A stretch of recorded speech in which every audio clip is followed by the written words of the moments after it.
¿Qué es para ti, cristiano? ¿Qué es lo que verdaderamente importa al momento de elegir la principal autoridad del país? Como cristianos evangélicos protestantes, la Biblia es la regla de fe y conducta para nosotros.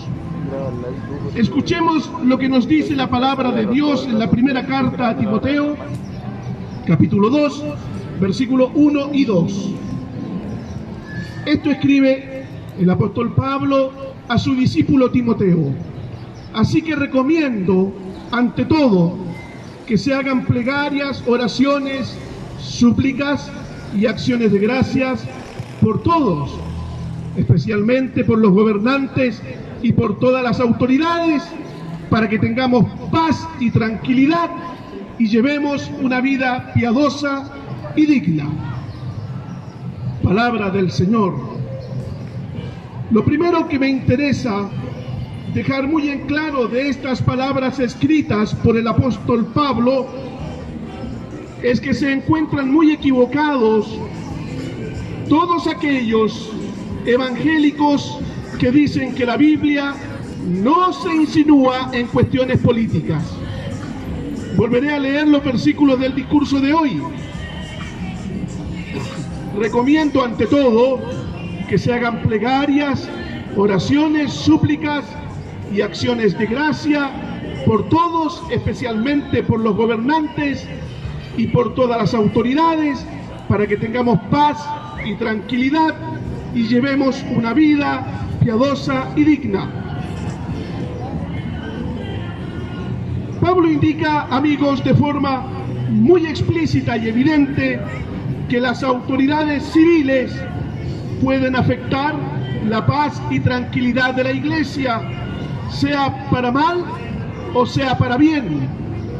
Y de hecho ha sido así en la historia. Las buenas autoridades y los buenos gobiernos no han perjudicado el avance de la fe y de la cultura cristiana. Pero los malos gobiernos que han habido en el mundo han causado prohibición a la expresión libre de la fe cristiana, prohibición al ejercicio libre de la fe, encarcelamientos, privación de la libertad de expresión, etc. Por eso el apóstol Pablo, en una época de emperadores y de absolutismo como fue el Imperio Romano, pide el apóstol en ese tiempo, primer siglo de la historia de la Iglesia, que las iglesias oren para que Dios les conceda gobiernos y autoridades que traigan paz a las congregaciones. De modo que la política, estimados, no es algo que esté fuera del gobierno del Señor.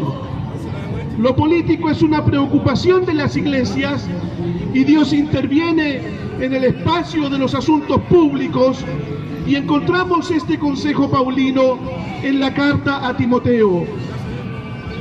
En los tiempos del apóstol Pablo, cuando él escribe esta carta, lo único que la comunidad de creyentes podía hacer era orar.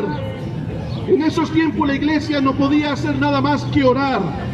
Por eso Pablo dice: pido ante todo que se hagan oraciones, plegarias, súplicas y acciones de gracias por todos, especialmente por los gobernantes y por todas las autoridades, para que tengamos paz y tranquilidad. Solo podía la iglesia en el siglo primero bajo el periodo de los emperadores de Roma, solo podía orar, nada más que orar. Pero hoy, en democracia, aquí en Chile, los cristianos creyentes no solo podemos orar, como ciudadanos de esta patria libre, también podemos votar. Es decir, los cristianos y las iglesias en Chile pueden orar por autoridades que traigan paz y tranquilidad a la iglesia, y podemos votar. Así que este domingo lo que nos corresponde como cristianos, además de orar en nuestras liturgias, es votar, salir a votar para que tengamos paz y tranquilidad en las iglesias. Como hoy los creyentes podemos elegir las autoridades, la pregunta es, ¿qué debe importarle a la iglesia al momento de elegir el presidente del país? Entre todos los asuntos importantes que requiere la administración del Estado, Pablo nos indica que debemos preferir gobernantes que entreguen paz y tranquilidad a la sociedad cristiana. Por lo tanto, debiésemos elegir en las urnas al candidato que otorgue serenidad al pueblo cristiano, al candidato que no sea hostil a nuestra fe.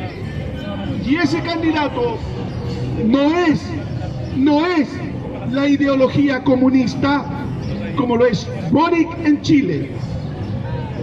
Nunca las ideologías de extrema izquierda han traído paz y tranquilidad a los creyentes.